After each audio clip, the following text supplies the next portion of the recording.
An exponential virus, just not Covid-19. Whatever the governments are reporting, it strikes cities, regions and countries aligned with the West 100 times harder than it does the Far East and Australia.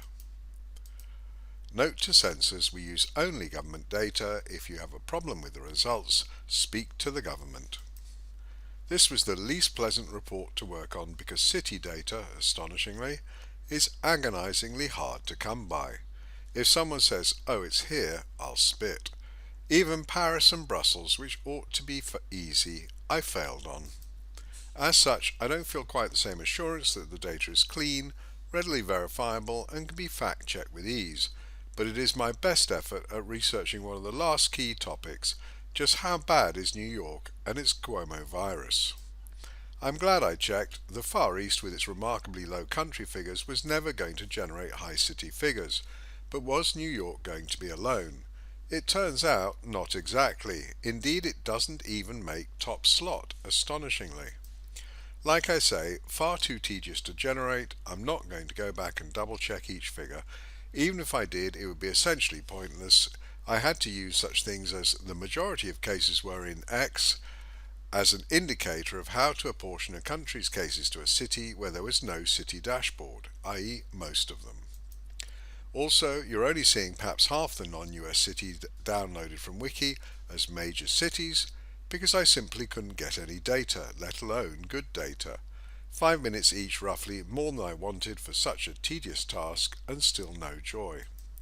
So the country story will already be familiar and the region and city stories are broadly in line. But New York, it turns out, does have company. But I'd want, or not want, to double check each figure before going into a court of law with this.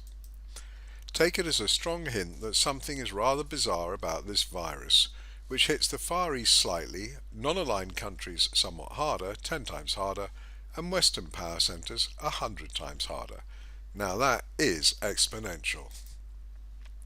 Countries first, as we've covered this before. This is a hybrid list. Somewhat are 50 standard countries that we track, and other countries per the world's biggest cities list. I'll put it full screen in a sec, but notice the 3 columns or tiers. Left hand the highest and hardest hit, right hand the lowest, with average deaths per normalized 100 million population. Even the top tier, including no lockdown Sweden, surrounded by lockdown countries, and UK lockdown, but didn't achieve anything. That's about 11 to 12 death days on average after 2 months of media drama. The biggest impression I had while going to webpage after webpage in search of city figures was a massive crisis in drama terms, but for what? For a fraction of days deaths in Tier 3, a day or 2 days in Tier 2, and 10 days in Tier 1, rising to Belgium's magnificent 30 days or so, versus 0.2 in the Far East. Gee, a virus that hits Brussels 150 times harder than the Far East. Amazing. And the death rates are amazing as well. Ho-hum 3% and 4% in the first 2 tiers, rising to 9% average for Tier 1, but 14% for UK and Italy, 16% for Belgium, and 20% for France. I hate to point out to these numpties, but the age risk, as evidence is in basically every country dashboard I've seen, is consistent with the original lying Chinese. 14% means an average age of about 80 for deaths, so given how few 90-year-olds there are, the pool is pretty limited for 70-year-olds. You can only use as many 70-year-olds as you have 90-year-olds. Simply put, the death rate implies an average age, and that has to fit the release statistics and the demographics. Like I've always said, you can't just fudge the numbers, it's all interconnected. So you boost the deaths, they look wrong compared to cases with death rates too high. Or when you lag them or precess them to assign them to their 12-day prior or 14-day prior cases, the death rates go up, sometimes over 100%. Neat trick. More people dying of COVID than had COVID. So yeah, at this point I'd say that the court case for fraud would be pretty easy for a lot of the countries most stridently making use of the virus. Whatever, the main point is all those rich and healthy nations getting hit 100 times harder than the Far Eastern nations, including Australia and New Zealand, so it's not a genetics aka race thing. That ain't a virus. The virus doesn't report its cases and figures. Politicians do. Politicians with agendas.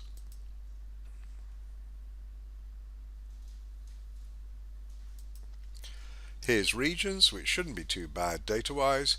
You'd think they could have got one gopher per city or state to create a here's today's results file.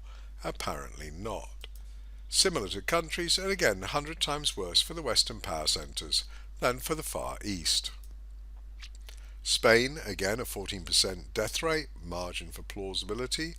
Sweden 17%, like I said, punishing Sweden for daring to not lock down. And gee, the PM of Norway has declared lockdown was probably a poor choice of strategy. 1 hour of prime time, that's all we asked for, but we never got it, and we could have told everybody that. Oh well.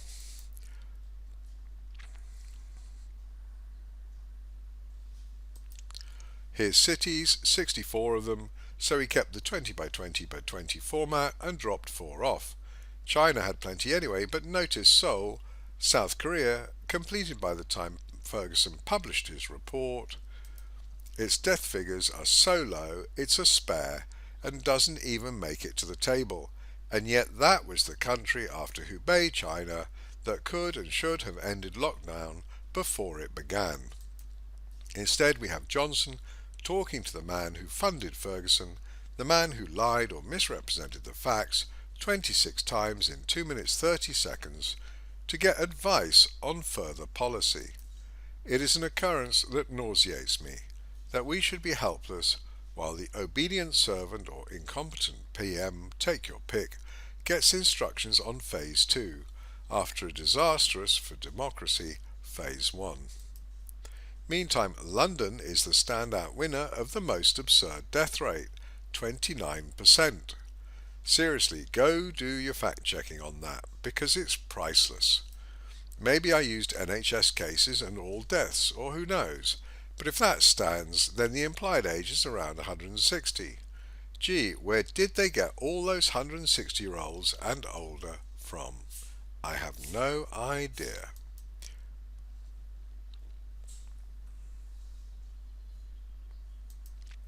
Basic arithmetic, admittedly from poor and exhaustingly hard to get data for cities, but the country figures should be sound and are straightforward to check. I don't know what's worse, that they can't be bothered to fake it properly, or that they know people are so stupid or lazy they won't notice, or that all those skilled scientists, financial analysts, university professors, not one of them noticed the absurdity of the reported figures. I can tell you now that the entire citadel of government-funded higher education and science and research is now, in my book, utterly fraudulent and contrary to the nation's well-being. I would rather have a nation of honest, self-educated people than provide sinecures for people who won't risk their jobs for the truth, and to provide meaningless degrees to people who won't think, don't think, and think they're the bee's knees. Our future in their hands? I shudder. I'm still Andrew Mather, a 60-year-old Brit, mathematician, financier, technologist, husband, biker, pilot, healer, whatever. Feel free to get in touch, Andrew at peerlessreads.com or andrew@amather.com. Either should get to me.